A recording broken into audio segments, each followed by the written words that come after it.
Quando o homem comeu do fruto que Deus havia proibido a sua ingestão, ele percebeu que tinha um problema. Até então ele não sabia o nome, mas ele identificou um problema. O primeiro foi a sua nudez, porque a Bíblia nos diz que Adão e Eva coexistiam no mesmo ambiente, estavam nus, mas eles não notavam essa nudez, ou pelo menos não sentiam vergonha na condição em que estavam. Após terem desobedecido a Deus, seus olhos foram abertos e eles perceberam que estavam nus. Para resolver esse problema inicial, diz a Bíblia que coseram folhas de figueira e fizeram aventais para si. Com isso, Moisés, ao escrever o Gênesis, está nos fazendo compreender que o homem, após a desobediência, percebeu o problema e tentou dar uma solução para este problema. Então ele cobriu a sua nudez. Mas a pergunta que fica é: quanto tempo duraria essas folhas de figueira cobrindo as vergonhas humanas? Obviamente não demoraria muito tempo e o homem precisaria repetir o ato, pegar novas folhas de figueira e preparar vestes para si. Moisés então nos mostra no Gênesis capítulo 3 que Deus resolveu o problema do homem. Esse ato simbólico também revelou a misericórdia e a graça de Deus, apontando para o que aconteceria no Calvário. Deus matou um animal e com as peles deste animal vestiu o homem. Ali Deus estava então dando uma solução para o problema humano, porque o que dura mais, vestes de folhas ou peles de animais? Ali ficava uma mensagem que ecoaria por toda a eternidade, e em Cristo nós teríamos a sua verdadeira compreensão. Somente Deus resolve o problema do homem, e este é o pecado. Qualquer coisa que você e eu tenta fazer são soluções temporárias, e nós precisaremos repeti-las para então resolver este problema insolucionável. Mas Deus, na cruz do Calvário, ao enviar o seu Filho para morrer por nós, resolveu o problema da humanidade. É sobre isso que nós vamos falar hoje. O tema da nossa lição é o problema do pecado. Chegamos à lição de número 2, estamos no início de 2026. Eu sou o pastor Lucas Gomes, caso você não me conheça, e você está no MPcast, a mentoria para professores. Se você é professor da EBD ou não, este ambiente é pensado e reservado para você. Fica à vontade, os comentários são seus.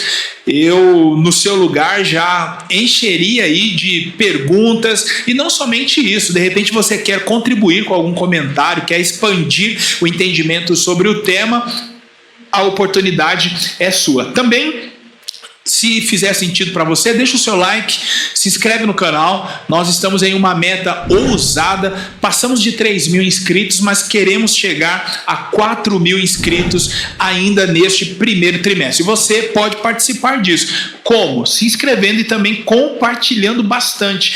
O tema é instigante, profundo, eu tenho certeza que você vai aprender bastante. Então pega a sua caneta, papel e Bíblia, anota bastante, guarda o esboço aí, tá bom? Para você ter um ensinamento para a sua vida.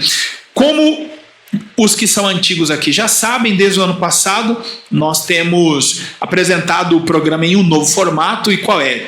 Sempre trazendo um amigo, uma amiga para falar aqui, compartilhar os seus ensinamentos, nos orientar e ajudar os professores a montarem a sua próxima aula. Hoje comigo está ele que é evangelista, co-pastor na igreja onde serve ao Senhor, auxiliando ali o presidente, o Ministério Proteção Divina. Ele também é professor na EBD, está aqui para nos ajudar. E eu diria que a informação mais importante para a gente: ele é esposo da irmã Fernanda e pai da Débora. Senhoras e senhores, com vocês, o evangelista Vinícius. Meu irmão, fica à vontade, faça suas considerações iniciais, o espaço aqui é seu. Boa noite, bom dia, boa tarde. Ao momento que vocês forem acessar esse conteúdo.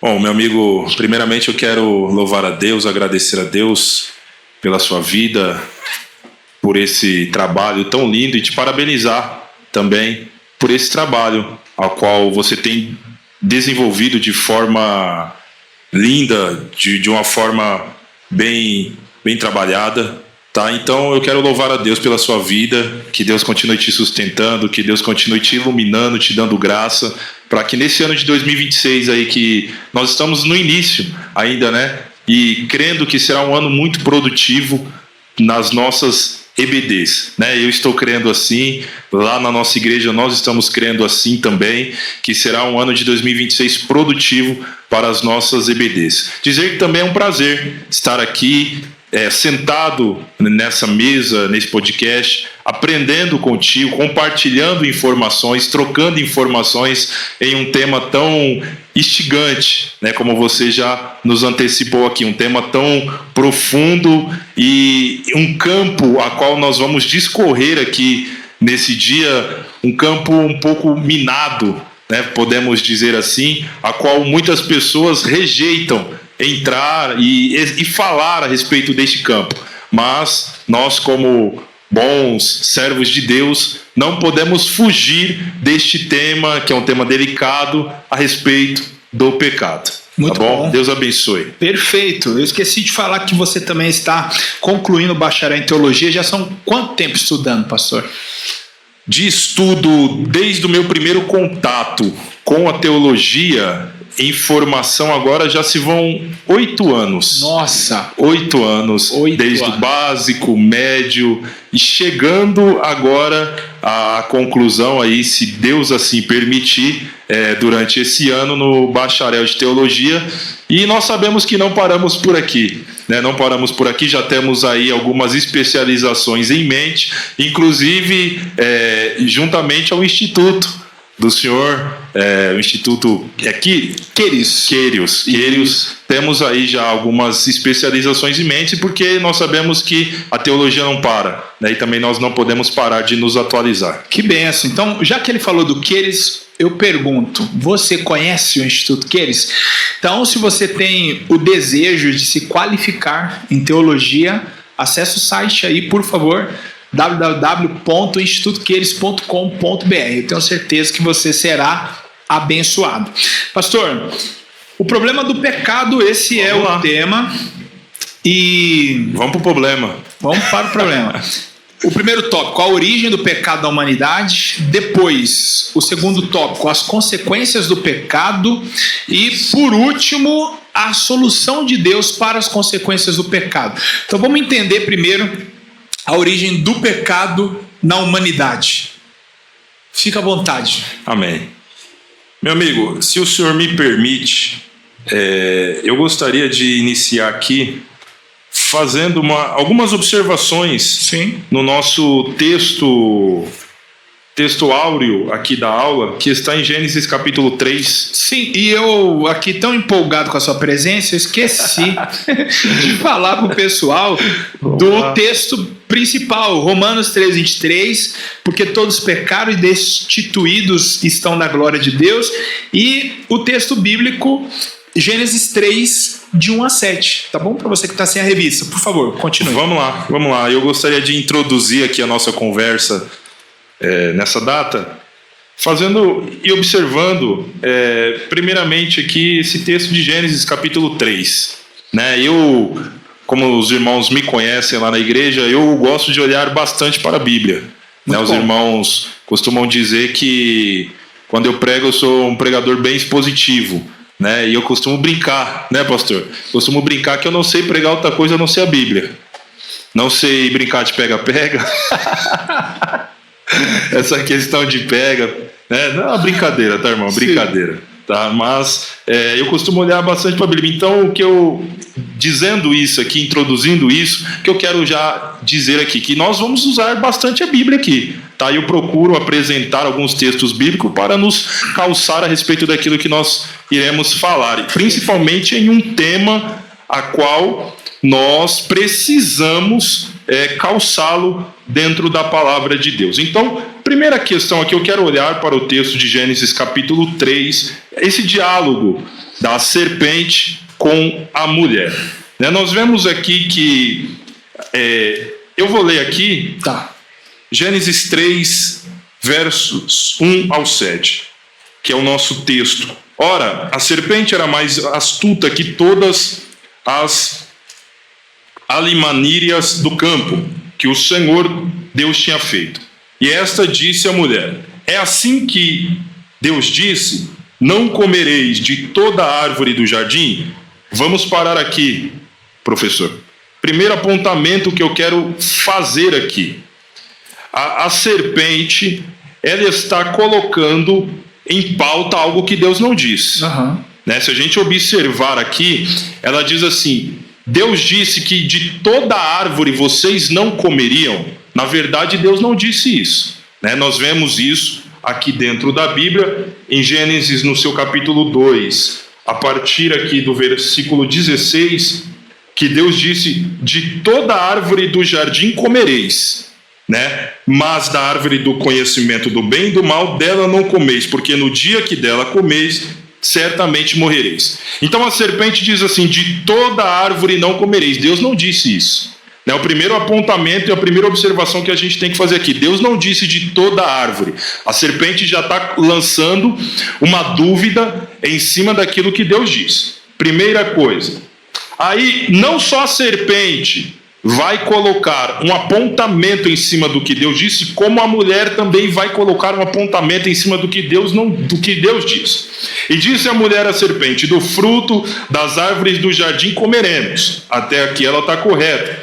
Mas do fruto da árvore que está no meio do jardim, disse Deus: não comereis dele, ok? Só que ela erra aqui, pastor. Nem tocareis. Deus não disse que ela não devia tocar. Tocar não era um problema. Tocar não era um problema. E o problema entra aqui. Eu acredito que a serpente, ela começa a pegar a mulher aqui. Porque aqui está o problema, pastor. Quando a gente começa a atribuir a Deus aquilo que ele não disse. Ela atribui a Deus o que Deus não disse. E aqui está o problema, e é onde eu vejo que a serpente começa a ganhar espaço para pegar a vida dela. Então assim, ela diz: nem tocareis. Deus não disse, você não pode comer. Então disse a serpente à mulher: certamente não morrereis. A serpente está lançando dúvida. Vamos trocar em miúdos aqui, pastor? Trocar em miúdos. A serpente basicamente está chamando Deus de mentiroso. É um termo forte de se usar, mas a serpente está dizendo: Deus mentiu a vocês, Deus não está falando a verdade a vocês. Só que eu gosto disso daqui, professor, porque a palavra de Deus, ela está acima da palavra do inimigo, e a gente sabe disso. E aqui Deus está deixando claro que a palavra dele sempre vai prevalecer. A palavra dele sempre vai ser a última e sempre vai ser a fortaleza. Então Deus disse: se comer, morre. Se comer, morre. Deus disse isso, e a serpente está dizendo: não, se comer não vai morrer, não tem problema. O que acontece? A mulher vai lá e come do fruto, entrega a Adão. Ela morre ali fisicamente? Obviamente que não, nós sabemos que não. Mas eu gosto da Bíblia porque em Gênesis capítulo 5, na descendência de Adão, eu vejo esse capítulo, pastor, além da descendência de Adão, da genealogia de Adão, como uma afirmação da palavra de Deus em verdade. Porque se a gente pegar esse capítulo aqui, capítulo 5, obviamente eu não vou ler aqui, mas a palavra morte, ou morreu, o verbo, morreu, morte, ele está escrito aqui dentro desse capítulo 8 vezes. Por exemplo, eu vou ler um versículo somente aqui, no versículo de número 5, que diz assim: os dias de toda a vida de Adão foram 930 anos, vírgula, e morreu. Versículo 8: todos os dias de Sete foram 912 anos, vírgula, e morreu. E assim vai sucedendo, versículo 11, versículo 14, assim vai sucedendo durante esse capítulo. O que eu quero dizer com isso daqui?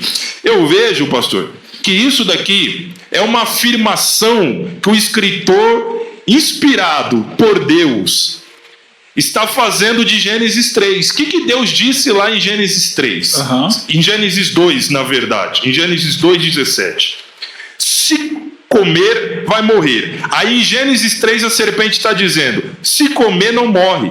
Mas em Gênesis 5, o escritor inspirado está afirmando e deixando afirmado. Está vendo o que aconteceu com a queda?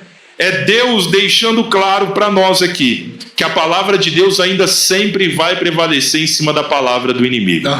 Então, com esse primeiro apontamento que eu quero iniciar a nossa conversa aqui. A palavra de Deus sempre vai estar em cima da palavra do adversário contra as nossas vidas. Nossa, muito bom. Eu ainda não tinha parado para observar, pelo menos não no capítulo 5, que a história de todos os homens termina com a morte. São quantas vezes, pastor? 8 vezes, pastor. 8 vezes. Eu marquei aqui, eu li. Eu tô marcando isso aqui agora, que aí eu prego domingo, né, irmãos? Aí eu prego domingo. Aí eu falo assim, ó, Deus me deu uma revelação. Não, tô brincando. Aí tem que dar os créditos, né? Segundo o evangelista Vinícius. Não. Mas é uma observação interessante de se fazer, né, pastor? Sim, claro. Só tem esse olhar quem lê a Bíblia. Versículo 5, versículo 8, versículo 11, versículo 14, o 17, o 20, o 27 e o 31. Todos terminam. E foram os dias da pessoa, tantos dias, vírgula, morreu. Muito bom. É uma observação interessante. Muito legal fazer. Então, o pecado ele entra no mundo, e aí no primeiro tópico aqui a gente entende, no terceiro subponto, que todos pecaram. Então, Romanos 5,12 é um texto que eu gosto muito. Sim, interessantíssimo. Porque, nossa, ali é um versículo que nos traz muitas respostas para perguntas que poderíamos fazer. Mas nos diz que por causa de um homem entra o pecado no mundo. Terrível. Vamos ler o versículo na íntegra. Pelo que, como por um homem entrou o pecado no mundo, e pelo pecado a morte, assim também a morte passou a todos os homens, por isso que todos pecaram. Como assim, pastor? Um homem resolve desobedecer e aí todos pecam simplesmente. Por quê? Muita gente tem a dificuldade de entender essa questão. Nasci pecador. Davi fala sobre isso no Salmo 51, né? Em pecado me concebeu minha mãe. Não que o ato sexual seja um pecado, mas ele diz que ele nasce nessa condição. Por quê? Vamos lá. Vamos começar a entender aqui o problema do pecado. Quando Paulo, ali, a carta aos Romanos, está afirmando que nós recebemos esta herança, né, de Adão em pecado,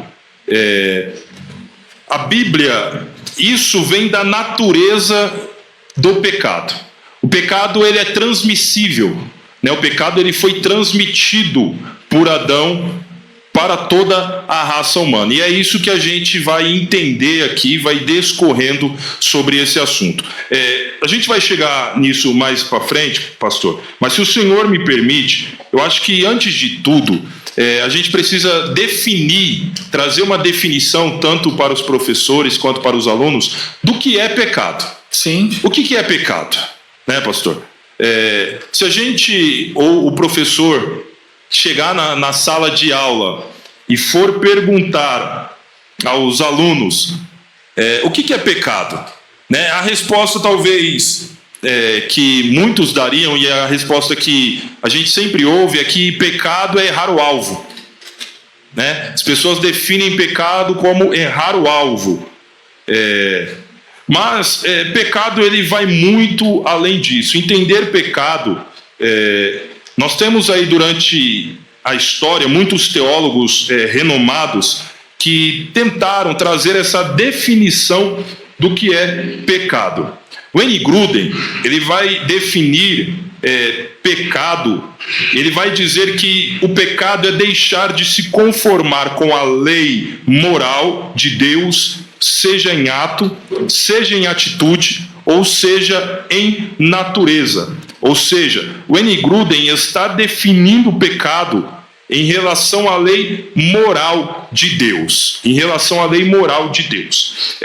Susan Wesley, a mãe do grande John Wesley, conta-se a biografia também, que ela, uma certa vez, ainda com John como criança, ela disse para John Wesley que pecado era tudo aquilo que enfraquecesse o nosso intelecto, a nossa razão, e tudo aquilo que desse força ao nosso corpo, em detrimento à nossa mente. Ou seja, ela está definindo o pecado como algo que o nosso corpo sobressai sobre os nossos pensamentos. Aí John Wesley, mais à frente também, ele vai falar sobre o pecado como transgredir uma lei conhecida. Então, por que eu digo tudo isso daqui, em definição do pecado?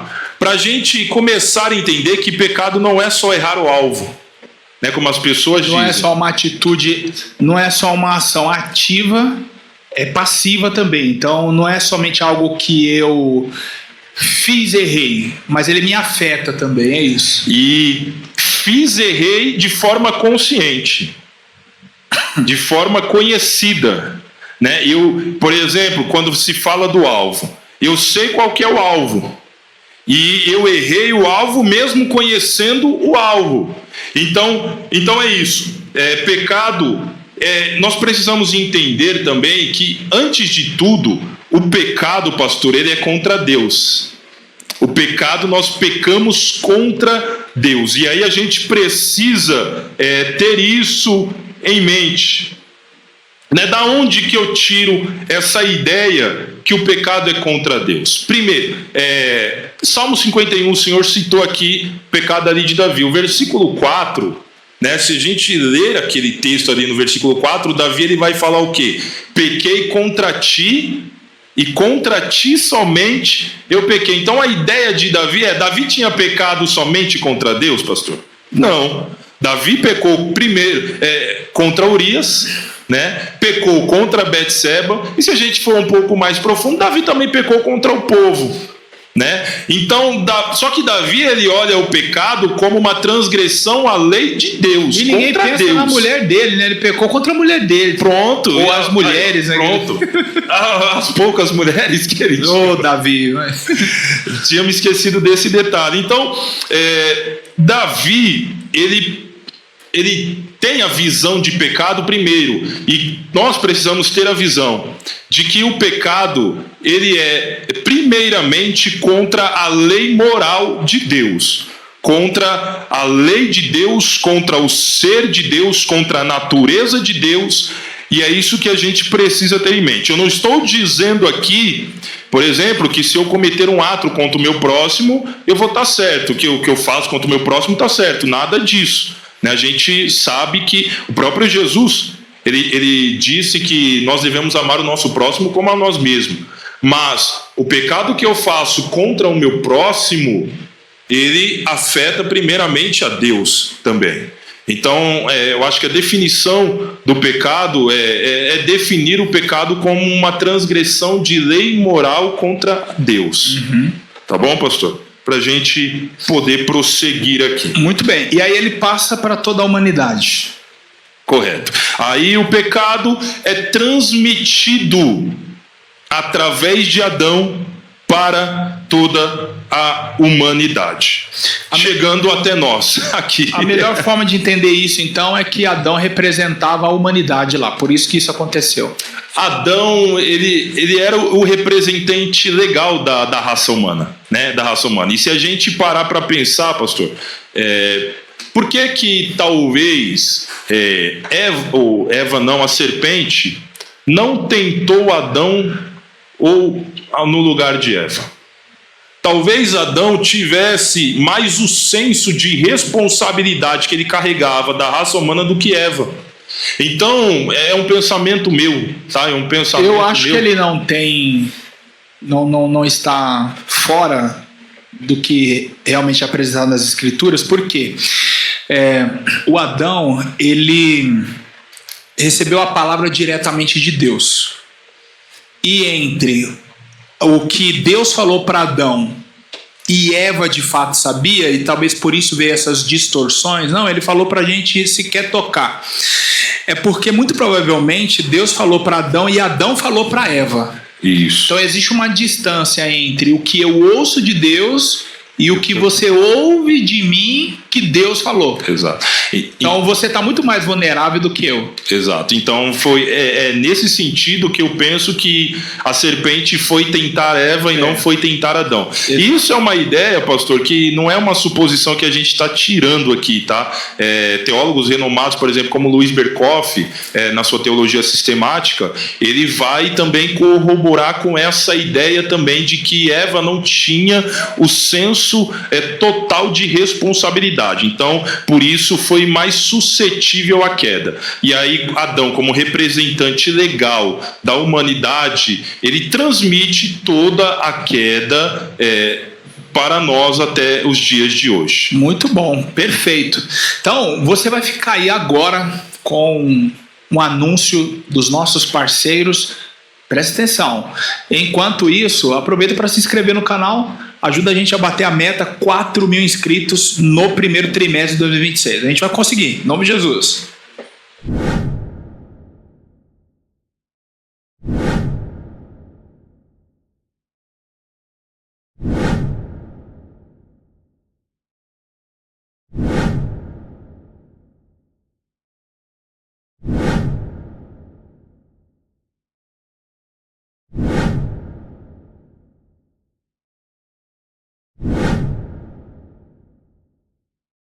Você ficou aí com os anúncios do Instituto Queires, o Instituto de Formação e Especialização em Teologia. Se você tem o desejo de estudar, independente do lugar do Brasil que você esteja, você pode fazer isso de maneira online. E se você estiver em São Paulo, especialmente na zona norte, noroeste, você pode estudar presencialmente no Instituto Queires. Ele está a 250 metros da estação Perus, da linha 7 Rubi da CPTM. Então, é muito fácil o acesso e você então pode dar os primeiros passos através do curso Essencial em Teologia, que vai te apresentar os fundamentos da fé cristã e você então poderá servir na sua igreja como ensinador, como pregador ou apenas melhorar o seu olhar para as escrituras. Então acessa aí www.institutoqueires.com.br. Pastor, nós voltamos então, estamos falando sobre o problema do pecado, e no segundo tópico nós temos aí as consequências do pecado. O comentarista nos traz três. É claro que houve muito mais, mas ele nos traz três: a separação de Deus, o sofrimento e morte, e também a culpa e a vergonha. Como que o professor pode realizar uma exposição segura aí no próximo domingo na sua igreja? Vamos lá. Se assim o senhor me permite, só para a gente fechar aqui um pouco do primeiro tópico e já partindo ao segundo. Primeiro, sobre o surgimento do pecado, eu acho importante a gente dizer que Deus não foi o criador do pecado. Sim, muito bom. Eu acho que é importante o professor frisar isso no domingo, que Deus ele não é o criador, o autor do mal, né, do pecado. Isso a gente tem como uma certeza, né? Como eu disse aqui, o pecado ele tem muitas incertezas que o rodeiam, né, desde a sua origem e tudo mais. Mas que a certeza que a gente pode ter e afirmar é que Deus não foi o seu criador. Tá? Por mais que nós não tenhamos textos ali de forma clara, de forma explícita, né, de que não foi Deus que o criou, a Bíblia nos deixa isso subentendidos em muitos textos que a Bíblia nos apresenta. Muito bom. Primeira João, no capítulo 1, no versículo 5, diz que Deus ele é luz, né? Fazendo um claro contraste ali naquele texto com as trevas. Sim. Né? A luz simbolizando Deus, as trevas o mal. Né? Então, como nós podemos, ou aqueles que afirmam, né, que Deus é o criador do mal, que Deus é o criador do pecado, alguém que é luz, formar as trevas ou ser o criador das trevas é algo que não bate, né? Como o Tiago ele citou em sua carta também, né, que de uma fonte não pode jorrar duas águas, né? Então não seria cabível Deus ser o criador do mal. Também outros textos, tem um texto muito famoso que é o texto de Jó, no capítulo 34, versículo 10, que diz que longe de Deus está praticar a maldade, né, e do Todo-Poderoso a perversidade. Né? Então, nesses textos, a gente vai firmando o nosso pé, vai calçando o nosso pé para afirmar que Deus não foi o criador do mal. Ainda eu poderia citar aqui dentro do livro de Provérbios, no capítulo 6, a partir do versículo 16 ali, que Deus chama o pecado de abominação. Né, que fala ali que todas essas coisas são abominações ao Senhor, aos olhos do Senhor. Então, como alguém que tem esse sentimento de abominação, de ódio, de repulsa contra o pecado, poderia ser o criador desse mal? Óbvio também, professor, que eu não poderia ser negligente, né, em afirmar que a Bíblia também não traz outros textos, né, que talvez dão margem a essa visão, né, de que Deus seja o criador do mal. Por exemplo, poderia citar aqui Isaías 45, só um texto aqui, aí eu quero ler ele na íntegra aqui com os irmãos. Isaías 45, no versículo de número 7, que diz assim: talvez alguém que está me ouvindo pode conhecer esse texto aqui, né? E aí vê eu afirmando que Deus não é o criador do mal, e aí vai falar, mas, poxa, esse texto lá, tal. Então a gente vai para lá, porque aqui a gente não corre também, né, pastor? A gente não corre, né? A gente vamos para cima. Eu formo a luz e crio as trevas, faço a paz, crio o mal. Eu, o Senhor, faço todas as coisas. Tem um outro texto também em Amós 3,6, também que vai falar sobre isso, mas aí os irmãos podem ler em casa aqui, devido ao tempo. Então, pastor, como que a gente pega um texto desse daqui e afirma que Deus não criou o mal, que Deus não criou as trevas? A resposta para isso aqui ele é muito simples, é entender que, e o pastor aqui ele sabe melhor do que eu, que existem palavras na Bíblia que elas são dadas em vários sentidos. Né? Uma única palavra, por exemplo, a gente pode usar ela em vários sentidos, não somente em um. Então, a palavra aqui que está sendo usada, por exemplo, o mal, não significa um mal num sentido de desastre ou tristeza.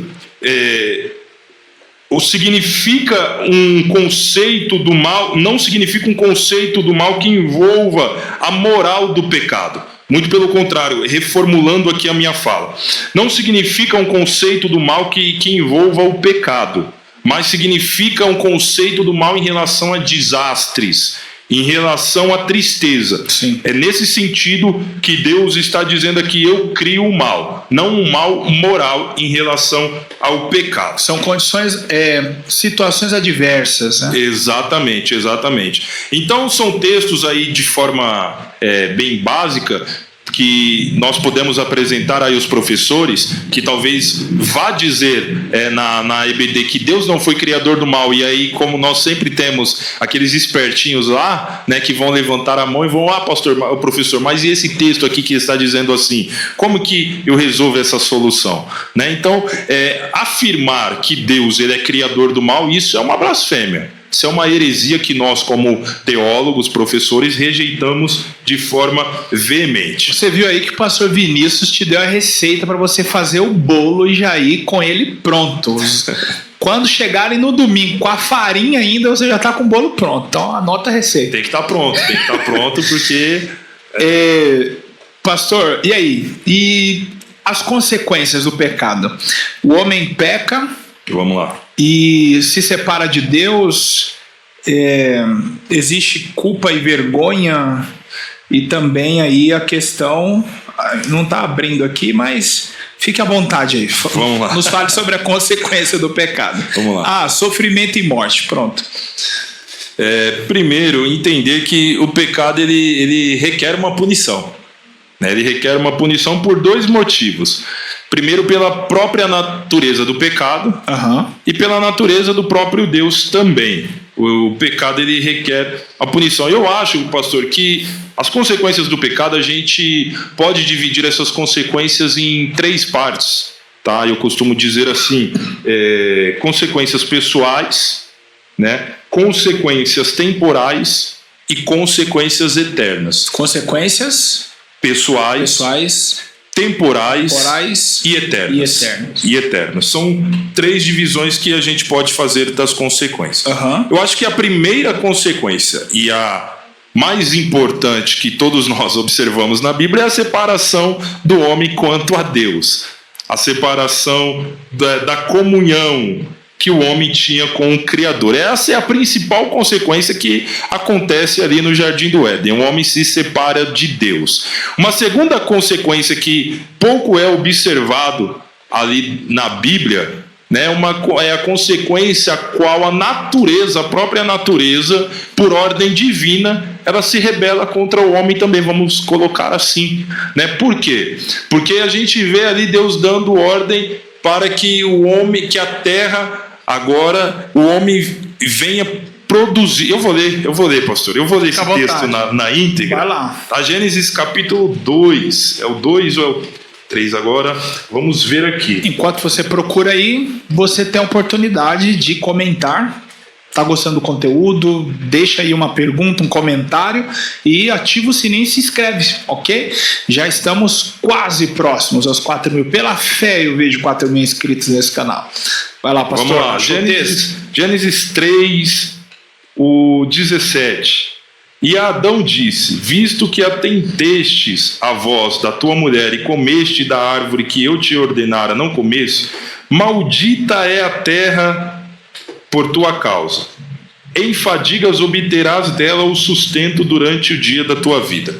Aqui eu vejo uma consequência também, pastor, uma consequência da própria natureza se rebelando ao homem. Porque as pessoas dizem, mas Adão pecou. E quem sofre a consequência é a terra. Né? Deus está amaldiçoando a terra, maldita é a terra aqui por conta de ti. Mas na verdade isso daqui é uma consequência também que Deus está dando para Adão, porque a natureza agora não vai produzir aquilo que ele precisa para comer de forma natural.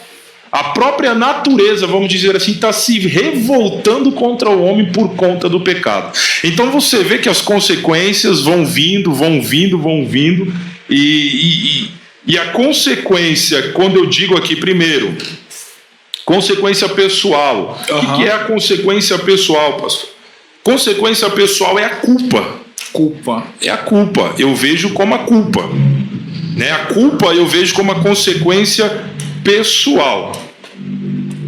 O homem, ele sente culpa.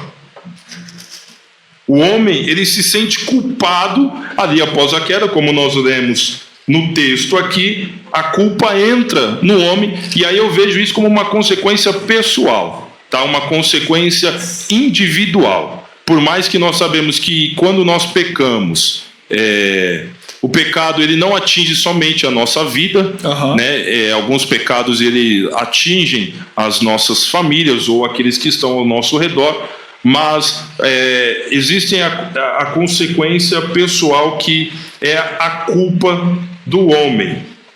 O que eu vejo como consequência temporal? Uma consequência temporal, por exemplo, algo que nós vamos precisar sofrer como consequência no hoje, no agora, devido a um erro nosso no passado. Nós podemos tirar, por exemplo, muitos exemplos de pessoas que vêm para a igreja, que se convertem ao cristianismo, que se convertem ao evangelho. Jesus perdoa essas pessoas? perdoa. Nós sabemos que perdoa. Jesus salva. Mas, às vezes a pessoa vem de uma vida pecaminosa, vem de uma vida promíscua, né? E nessa vida pecaminosa, promíscua, talvez essa pessoa tenha adquirido, né, algumas, por exemplo, doenças ou questões no corpo, né? E aí, por Deus perdoar essa pessoa talvez não sofrerá as consequências do seu erro? Não necessariamente será curada. Não necessariamente será curada. Se Deus quiser curar, Deus vai curar? Vai. Mas se Deus não quiser curar, é uma consequência. A pessoa está na igreja, mas cometeu um erro e está passando por uma enfermidade devido ao erro. Por exemplo, uma pessoa que bebia muito, pastor, não sei se assim eu posso falar aqui. Sim. Pessoa que usava muitos entorpecentes e de repente agora está tendo um problema na sua saúde devido ao uso excessivo que a pessoa teve. É uma consequência temporal. A pessoa está sofrendo uma consequência ali no momento daquilo. Deus perdoou? Perdoou. Mas, pastor, mas isso está na Bíblia? A gente vê quando Davi pecou. Quando Davi pecou, Deus não perdoou Davi? Perdoou. Mas Davi não sofreu uma consequência temporal dentro da sua casa? Seu filho se levantando contra ele, o incesto, né, ali dentro da sua casa, o filho abusando da própria irmã. Então isso são consequências temporais que a gente não pode fugir delas. E no Éden a gente vê isso, o homem sendo expulso de lá. Uma consequência temporal. Deus, ele disse, até aqui você tinha a minha comunhão, eu estava com você, você comia de tudo, só que agora você vai precisar suar, você vai precisar trabalhar. A mulher, você vai precisar, agora vai ter dor, né, para gerar filho. Isso é consequência temporal. Quando a gente for para a glória, tudo isso vai acabar, né? Então é uma consequência que a gente passa no hoje, né, devido ao pecado, né? Isso daqui é uma coisa interessante também, né, pastor? Que no trimestre passado eu comentei lá na nossa EBD que muitas pessoas, a gente já ouviu, né, se dizer, se eu descobrisse, né, quem criou o trabalho, eu matava. Né? A gente, quantas vezes já não ouviu as pessoas dizerem isso? Eu matava, mas se a gente for ver lá no Gênesis, quem que é o criador do trabalho? Você tocou num ponto importante, porque eu também combato essa visão que Deus criou o trabalho. E aí eu não sei como que você analisa isso, ou se você tem algo a mais para acrescentar, mas, na verdade, a consequência do pecado não é o trabalho, porque ele já existia. A consequência é o suor, é o cansaço, sim. no caso, porque o suor, ele é a expressão de um corpo cansado. E aí tem algo assim tremendo na minha visão, que o que acontece? O sacerdote, ele tinha que usar vestes enquanto trabalhava, ele tinha que usar roupas de linho, ele não podia usar roupa de algodão. Você já viu isso? Vou marcar, hein? Vou marcar, solta o esboço. O sacerdote, ele não podia usar roupa de algodão, porque o algodão, ele tem essa característica de aquecer o corpo. Olha aí. E o linho, ele já são aí fios mais separados, né? Ele é transparente até, e por isso que o sacerdote usava calções, para não mostrar a vergonha. Olha aí. Porque ela está atrelada ao pecado. E aí o texto é aqui, ó. Solta. Ezequiel 44, 17 e 18, Deus está usando o profeta para falar sobre a restauração da casa sacerdotal, no caso os filhos de Zadok, que tinham sido levados para o cativeiro e também pensavam que eles não iriam ministrar mais diante do Senhor nunca mais. O templo já tinha sido destruído nessa altura. Então Ezequiel é usado também para entregar a eles uma mensagem de esperança. O sacerdócio, o ministério vai ser restaurado. E aí o Ezequiel diz assim, ó, e será que quando entrarem pelas portas do átrio interior, se vestirão de vestiduras de linho, e não se porá lã sobre eles, quando servirem nas portas do átrio interior dentro da casa. Coifas de linho estarão sobre a sua cabeça e calções de linho estarão sobre os seus rins. Não se cingirão de modo que lhes venha suor. Meu Isso aqui Deus, é demais. meu O Deus. sacerdote não podia suar. Meu Deus. É por isso que eles iam remover a lenha ou a cinza, jogava fora, trocava de roupa e voltava para pôr mais lenha. Não pode suar, porque o suor é uma expressão do pecado. Então, quem soa, só soa quem peca. Agora. Ou seja, o corpo está cansado. Agora tu foi. Vale o like! Meu Deus. Vai colocar no patente essa. Meu Deus. Então, o suor é uma expressão de um corpo estar cansado. E o cansaço é uma punição para o pecado. Daí eu acredito em outras coisas. Embora a Bíblia não fale, mas Adão não cansava antes do pecado. Que homem! Sim. Que mente incrível, não é? Raciocínio para pôr nome nos animais e sem anotar. Sim. Não esquecer e não cansar. Porque agora ele vai cansar. Essa é a punição. Exatamente isso. E qual é a expressão? O suor. E aí, uma das provas da humanidade de Cristo é Lucas dizer: ele está suando gotas de sangue. Ah, não. Aí você levou lá pro Calvário, meu irmão.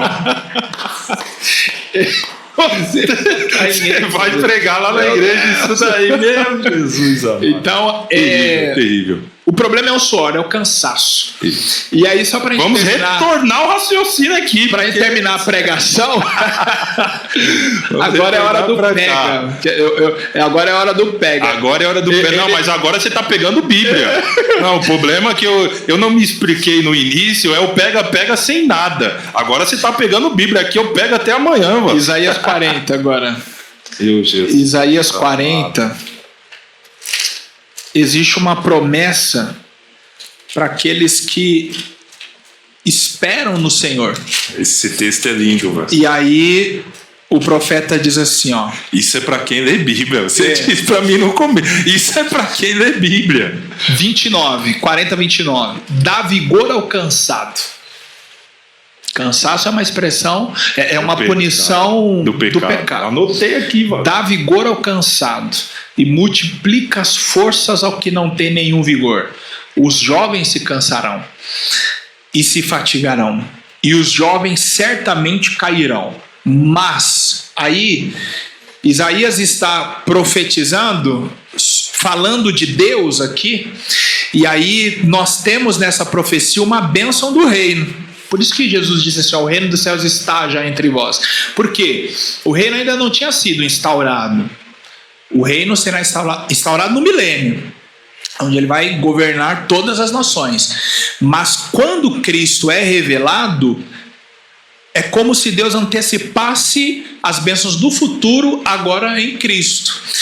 Então ele diz: mas os que esperam no Senhor renovarão as suas forças e subirão com asas como águias, correrão e não se cansarão, caminharão e não se fatigarão. Como é possível caminhar, correr sem se cansar? Só em Cristo, porque Ele tira de nós os efeitos do pecado. Os efeitos físicos, porque Ele cura.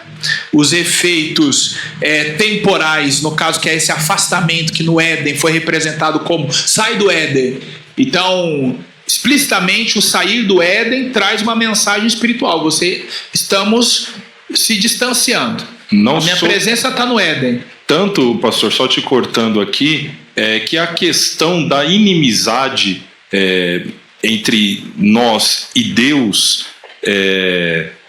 muitos teólogos eles vão dizer isso daqui, que a inimizade não era só nossa contra Deus, sim, mas de Deus contra nós também. Exato. Né? Ter essa visão também de que, pastor, você está falando que Deus era meu inimigo, é uma expressão forte de se usar, mas na verdade Deus nos olhava assim, por conta dos nossos pecados, e aí através de Cristo nós somos reconciliados com Ele. E aí o último efeito, no caso, a morte eterna. Exato. Então ele nos livra desse essa consequência do pecado. Então, por isso, hoje, agora, eu posso já correr e não me cansar. Que é a consequência eterna, né? Que é onde eu disse das 3 divisões. Vamos tentar recapitular aqui e se achar onde nós estávamos, né? Meu Deus. Bom, como que o senhor, então, nos ajuda ainda a entender o segundo tópico?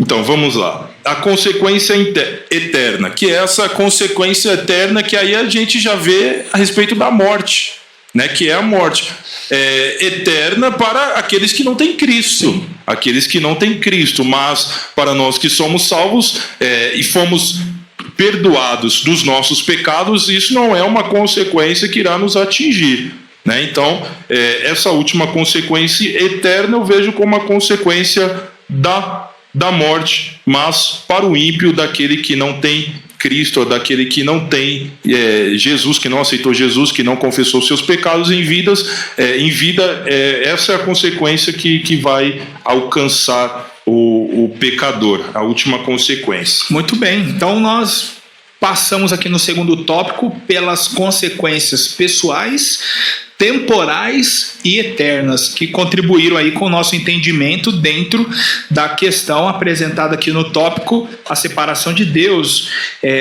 a culpa, o sofrimento e a morte. Nós vamos caminhar para o terceiro e último tópico, a solução de Deus para as consequências do pecado, ou seja, é o momento da boa notícia. É o momento da boa notícia, pastor? É o momento da boa notícia. Então, nos dá 30 segundos e a gente já volta, porque assim a gente consegue recuperar o fôlego, você pegar o celular para se inscrever no canal e nos ajudar a bater a meta de 4.000 inscritos. Não sai daí, a gente já volta, é 30 segundos.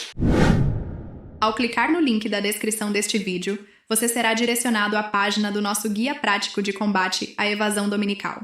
Você vai se deparar com uma oferta exclusiva de R$ 54,90 por apenas R$ 38,97 a unidade, mas não pare por aí. Clique em Saber Mais para desvendar o guia e explorar em detalhes o que você vai aprender.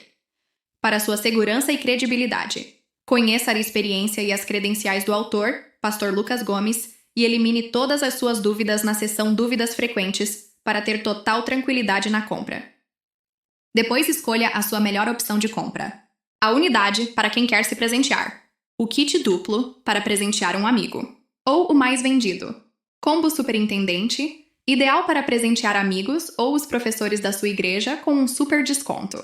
Ao clicar em comprar agora, você irá para a página de finalização. É importante que você saiba, ao preencher seus dados de contato e optar pelo pagamento via cartão de crédito, você terá a máxima segurança. Todo o processo é gerenciado pela Infinite Pay, uma plataforma robusta e confiável, garantindo que seus dados de pagamento estejam totalmente protegidos. Conclua a compra e seus livros serão enviados. Não deixe sua EBD esvaziar. Clique agora na descrição e garanta o seu. Então você viu como adquirir o seu guia prático de combate à evasão dominical. No ano passado eu lancei este livro e ele é fruto de um trabalho que comecei a realizar em 2015 com os professores da minha igreja. Eu era superintendente, estive nesse posto por 7 anos e comecei a pensar como combater a evasão. É normal o superintendente, o professor, trabalhar para trazer as pessoas, mas a grande questão que esse livro trabalha é como evitar que elas saiam da EBD. Eu ouvi diversas coisas, pessoas dizendo que não queriam ir à EBD porque o professor fica somente lendo a revista. Se fosse para ler, ele ia na casa dele. O professor fica compartilhando testemunhos, entre outras coisas, também de professores que não sabiam administrar o tempo, dava o horário de terminar e ele ainda estava no tópico 1.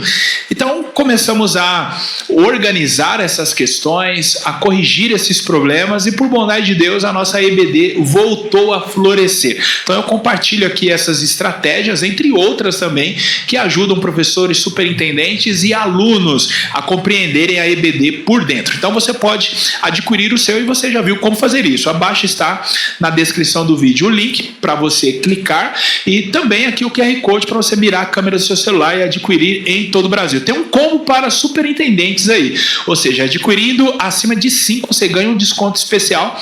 E por que um combo superintendente? Porque normalmente os superintendentes querem presentear os professores da sua igreja. Então, reconhecendo isso, a gente está concedendo um desconto. Pastor Lucas, não sou superintendente, não tem problema nenhum. Quero presentear aí pelo menos 5 amigos. Faça isso, por favor. Tenho certeza que aquilo que você entende que é bom pode também ser bom para outras pessoas. Adquira o seu. Chegamos então ao último tópico, pastor Vinícius. Ele nos fala sobre a solução de Deus para as consequências do pecado. Eu achei legal a maneira em que a lição veio aqui, porque ela primeiro falou da má notícia. Exato. E de fato é isso que tem que ser feito na pregação do evangelho. A gente fala da boa notícia, enquanto pecador, Jesus quer te salvar. Aí ele vai lá e fala assim, mas do quê?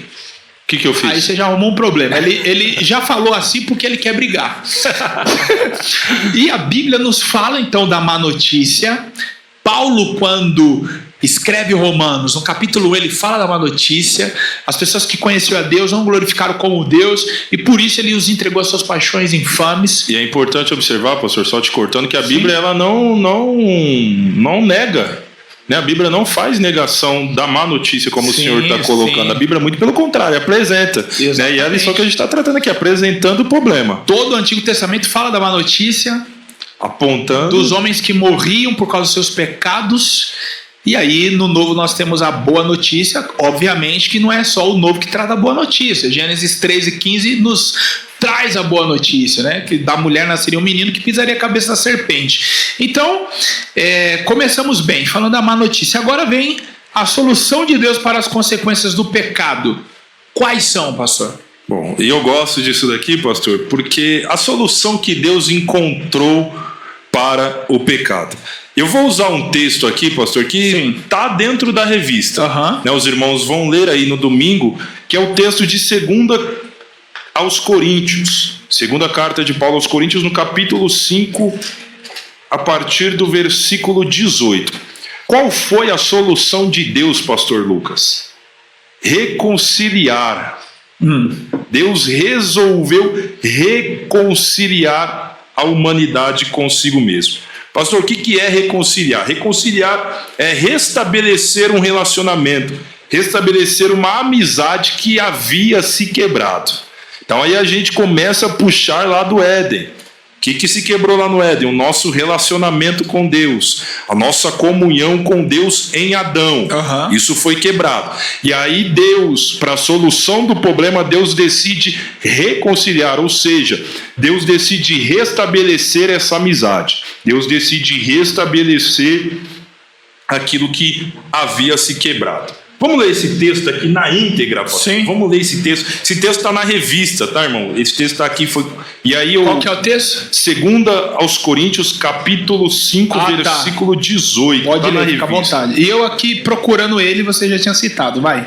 Vamos lá. Fica à vontade. Mas o senhor quer achar na revista? Vamos lá. Não, é porque eu pensei no texto, quando você falou da reconciliação, eu pensei no momento que Paulo fala que Deus nos deu o ministério da reconciliação. É esse texto. Aí eu tô aqui procurando, falei, na lição tá esse texto. Aí eu falei, vou procurar ele. Mas você já estava indicando que ia ler ele. Pode ir. Vamos lá. Falar. Vamos lá.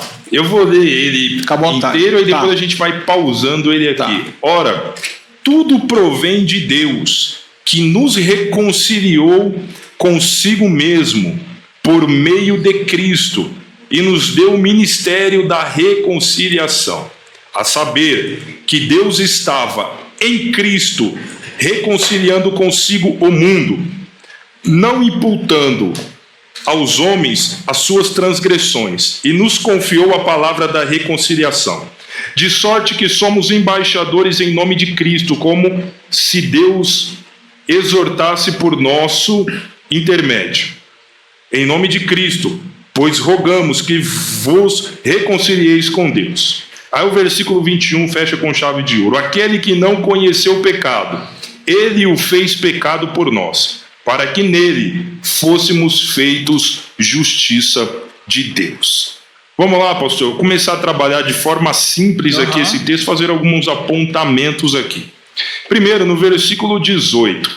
Ora, tudo provém de Deus, vírgula, e aqui eu já paro para entender que o autor dessa reconciliação foi Deus. Deus, aqui o texto é claro dizendo que tudo provém de Deus. Então, se tudo provém de Deus, Deus, ele é o autor dessa reconciliação. Então, a reconciliação partiu de Deus. Nos reconciliou consigo mesmo por meio de Cristo. Se Deus, pastor, é o autor, Cristo, ele é o agente dessa reconciliação. Sim. Então, Deus, ele é o autor. O texto está nos informando que Cristo é o agente. Só que o interessante desse texto aqui, pastor, é que o texto ele deixa claro que Deus não só é o autor, mas Cristo não só é o agente, mas que Deus e Cristo estavam trabalhando juntos.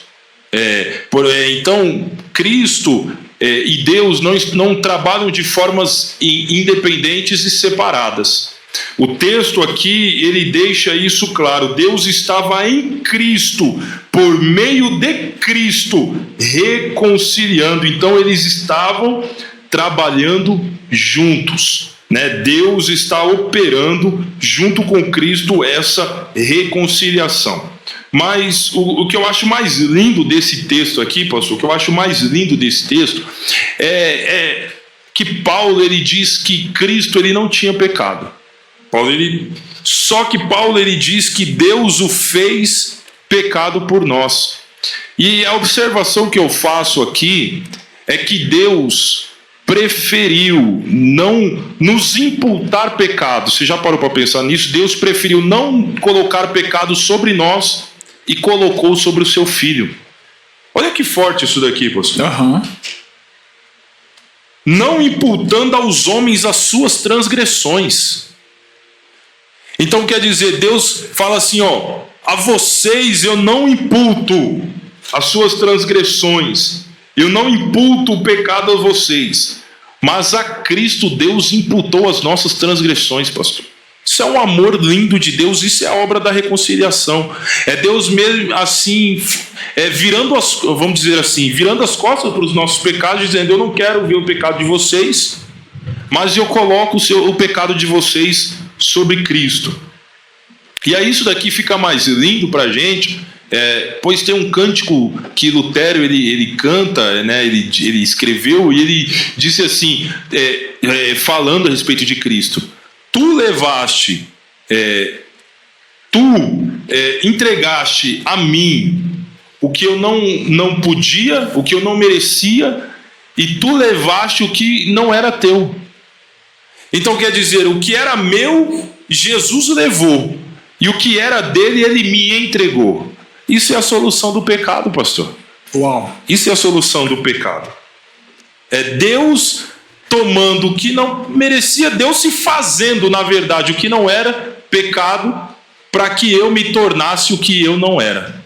Isso é lindo, é o ministério da reconciliação. Sim, sim. Por essas madrugadas eu estava lendo, estava observando esse texto, e eu me peguei chorando, pastor, para falar sobre isso. Porque quando a gente pensa sobre isso, o que eu costumo dizer? O que é graça, pastor? É um favor imerecido, as pessoas dizem. Mas eu costumo dizer, graça para mim é Deus me dar o que eu não merecia, ou seja, o céu, e tirar o que eu merecia, o inferno. Isso para mim é graça. Isso é o ministério da reconciliação, isso é a solução do problema, do pecado. E esse texto que você trouxe, Paulo, ele não só mostra que fomos reconciliados, e ele diz sobre termos recebido o ministério da reconciliação. Então nós temos uma responsabilidade. Por quê? Eu costumo dizer, pastor, que o que é o evangelho? Nós podemos, para cada momento, definir o evangelho biblicamente de uma forma diferente. Boa notícia, o evangelho como essa questão da reconciliação com Deus. Mas eu diria que o evangelho também é trabalho. O evangelho é trabalho. Em que sentido eu estou pensando isso? Eu não fui salvo para estar sentado e ir à igreja, prestar um culto, voltar para minha casa e... Porque se nós observarmos, a maior parte das pessoas que estão na igreja entende o evangelho dessa maneira. De maneira contrária, 100% dos irmãos procurariam algo para fazer. são alguns que trabalham, que se importam ali com a condução do culto, a adoração, e não é só um trabalho dentro da igreja, é fora também. E quando a gente fala assim, vamos evangelizar, não é 100% da igreja que sai às ruas. E aí, se as pessoas entendessem que elas foram salvas, elas foram reconciliadas para reconciliar, todo mundo recebeu o ministério. Então, isso é claro no texto. A gente vive uma moda já de muito tempo. De que ministério você faz parte da sua igreja? Eu sou do Ministério do Louvor. As comunidades, eu sou do Ministério de Dança. Eu sou do Ministério da Assistência Social. Eu sou do Ministério de Música. Do Ministério da Palavra, do Ensino. E aí os que não se encaixam nisso, eu não sei interpretar a Bíblia. Eu não tenho uma boa voz para cantar. E como é que fica o Ministério da Reconciliação? Esse aí todo crente recebeu. E o que seria? É você reconciliar. Então eu fui reconciliado para reconciliar. Boa observação. Pregar o evangelho para que as pessoas se reconciliem com Cristo. Boa. Então eu reflito a obra de Cristo no Calvário. Não é algo que só Cristo fez. Eu também faço em Cristo. É interessante porque eu preciso transmitir. Pastor? Eu preciso transmitir, não só eu receber. Eu recebi minha salvação, eu fui reconciliado, eu agora tenho paz com Deus, como diz Colossenses, agora nós temos paz com Deus, eu posso acessar o Santo dos Santos, como diz o escritor aos Hebreus, capítulo 10, no versículo 9, se não me falha a memória, que agora, ou 19, que agora nós, Cristo abriu o caminho, entrai pelo novo e vivo caminho.